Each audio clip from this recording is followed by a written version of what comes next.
Do you think, like, I think we still got a limit. I think that we still got a limit, and I think that's like. But then you just got. That's why. I can't even say that because I was gonna say that's why you got your weed man and you buy from certain sources, but they ain't no loyalty because if you ain't around, it's like, you know what I'm saying? You hear me? It's like I've been away. Yeah, of course. You hear me? Found weed in the most random of places. Bruv, you hear me? come on, perhaps man. when I found it. You hear me? Bruv, So it's like, man, you get the look when you're abroad certain times. Like I was abroad and I didn't have nothing, and I looked, and the guy looked at me, and he looked at me, and I looked at him, and he looked at me, like, and it's not like London where you think man's screwing you. He's looking at me, and I'm looking at him, and then he's just kind of giving me the nod. like I said, It's almost like man, I was telepathic, bro. I just followed him, bro, and he had it like. hey, that's the next man thing. And you see what I'm saying? That's that. Well, that's that connection, bro. But sometimes that frequency. it's that something that only weed smokers have got. Yeah, I do believe though. The only cool thing, like, you do feel safe and cool in them kind of situations, car.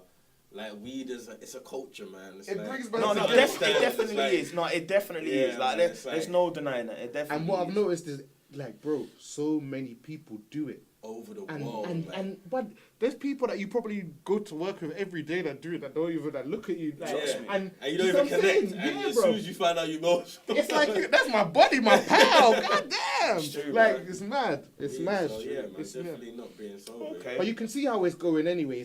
We're getting to that stage. There's only so like they've been demonizing this thing for the longest now, bro. But now they found a way to make peas of it. Yeah, all of a It's all sudden. good, bro. Do you get me?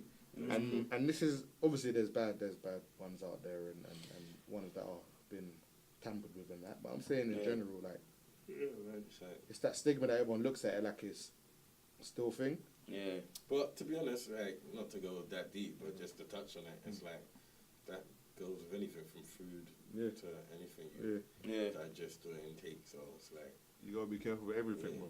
I guess you just gotta pick your poisons, really. Yeah, Of course. Pick your points, guys. But it's real though, because even with the food, we had this discussion on the other podcast. When it comes to food, people poison themselves daily, bro. With the things that they eat, and they'll look at you down for smoking weed, but you're feeding your kids McDonald's. Weed is safer than McDonald's, bro. Yeah. Fact. Yeah. Weed is safer than McDonald's. Yeah. It's like, come on, You know what I'm man. saying? Not It's safer Sam than Lasky, cigarettes. It's safer than cigarettes. Yeah, obviously. That was just the phase, saying, man. like, That was the phase. cigarettes. Look at cigarettes. When Yeah. cigarettes first came out, they were advertised as like a healthy thing. I swear. Yeah. They were like some, but they were some. Too much, but I Bruv. know they weren't. Oh, You know As what? negative as it was. Get on your Google. I'm gonna get my Google out. Get your Google out, man. I'm gonna get my Google out. That is something mad to throw out there, you know. Definitely one of the Yeah, that negatives as Google. well. Yeah. But anyway, back to the music. So back to the whole thing that I was saying. Like, do you really think there's a connect between, I don't know, being yourself when you're not sober to being in a box when you're the opposite way. So when you're not sober, you're really in your box. When you sorry, the other way. So when you are sober, you're really in your box. Sometimes When I you're don't- not sober, you're the person you're meant to be. Have you ever found that? Sometimes I don't think it's necessarily the person you're meant to be. Sometimes I think it may, if anything, enhance who you are. Like, and just add to features. So it's like you might already be a confidence person, this is put it in the plain, simple terms of you're in a club and you are a confidence person to talk to girls normally, but there's this one girl that you really want to talk to, and it's like, but I do normally talk to girls, but that little drink and that little boost, you get me, that give you that little confidence. That's sometimes what it does. So I don't necessarily say it changes you, it just sometimes enhances. But then on the flip side, it does bring out some. What's this? I was reading up on. I've been reading up on some mad things like the last few weeks or whatever. Yeah, and one thing I was touching on was etymology and study of words. And where the words come from and that. Etymology. And one of the things that popped off was I'm learning today. one of the words like it's like things like morning and like we say good morning and that, but the word morning morning is a death thing, innit? And then the weekdays and come to the weekend, it's week, innit? Anyway, it's a mad thing. The alcohol popped up, and alcohol, you translate it into Arabic, it's like something of the spirit, like the accepting of the spirit or something like that, accepting spirits and entities kind of thing. Do you get it? So, and when people say that, you always see different sides of people when they drink, bro. It's true, of course. And that's a mad thing. So when I looked at that, that kind of hit me. And since then, I have cut down on my drinking. As usual, I was out with man. I was part of their rep team. Do you get me? So I was helping them. And now I went through bare things, mum and all that. But after that, I kind of like looked into these things. And I was like, right, maybe that might be why Yeah, no, because 100 on the flip side to saying what I was saying, enhancing, like that's how you get like angry drunks or like people like emotions flip like all of a sudden. But sometimes that comes with certain drinks though. Yeah, I was about to say, But again, it comes down to who you are, personality. Because I can honestly say like drink doesn't change me, but I have seen it change a million and one people. Like people angry all of a sudden, and you hear me. I can honestly say personally, it just enhances behaviour, adds a few bit of confidence. I hear that. And spirits as well, though. Bruv, yeah, when you said that, I was like, oh, that makes sense. I didn't know that. Spirits, yeah. Mad, bro. Bro, yeah, that's hella mad, isn't it? Yeah, I didn't even clock. Yeah, well, I didn't even know. So yeah, it out there. But weird little. I've been known. I'm a binge drinker. That's honest with you. I don't drink. Oh, well, throughout the week, but I'm a definite. Yeah, when it hits the weekend. It's crazy. Yeah, definitely. And that's another thing I don't like. Like the biggest misconception is that man drink enough, and it's like, no, man. I know girls that probably drink more than me. Throughout the week. It's like, and even on a Saturday, it's like, man, don't drink like excessively like that. You get me? I know what I'm drinking and what my levels are, so I know how much I need to get there. I don't need to have 1,000,001 drinks unless I'm in the club, but it's all about the pre-babe, if you know that. I hear that. So. But the one thing I will say is now... something, guys. I was Googling. That's why I was quiet, bro. You found the tobacco thing, yeah? 10 evil vintage cigarette ads promising better healthcare. And this is the healthcare administration in the 1950s in America, when they first started advertising it like it was health benefits. That's why I was going back to about the weed and how they've demonized it and now it's going to be legal. Sorry, guys. Mad. No, we like the facts. Fun facts. I want to also... talking about obviously drugs and alcohol and stuff. I want to say R.I.P. Mac Miller. Yeah. Legendary. He famously said something that I think it's been a part of this new wave of artists recently. Tell me what you think. He said, I don't like being sober.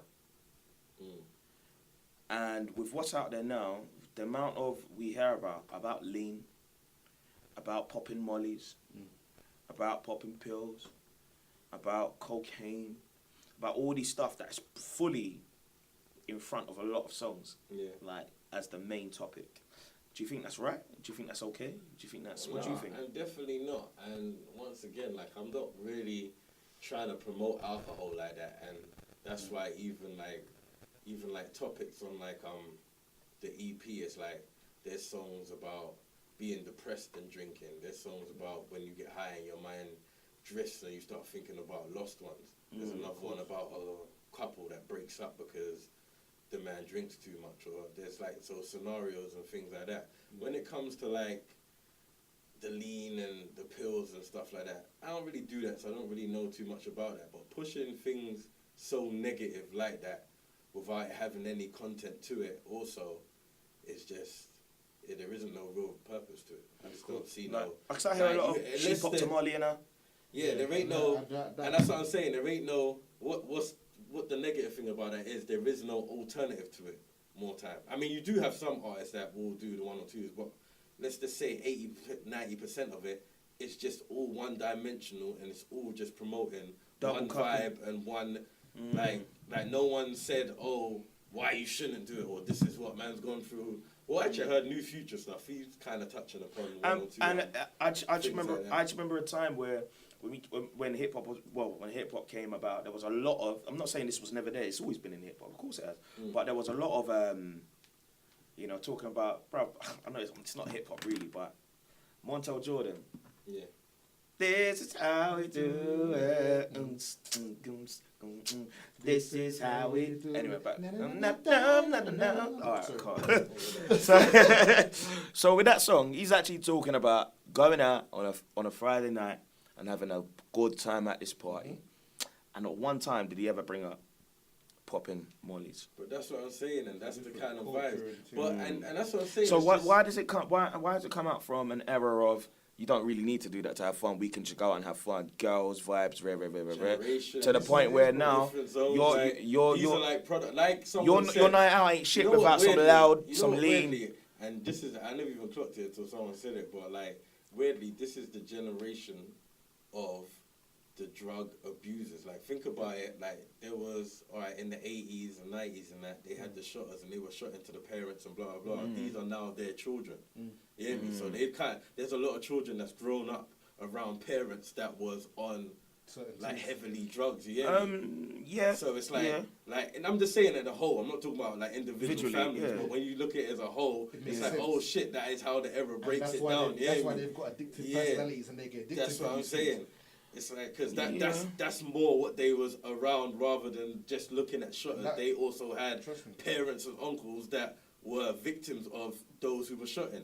So what does that create? That's and you can pass down trauma via DNA, bro.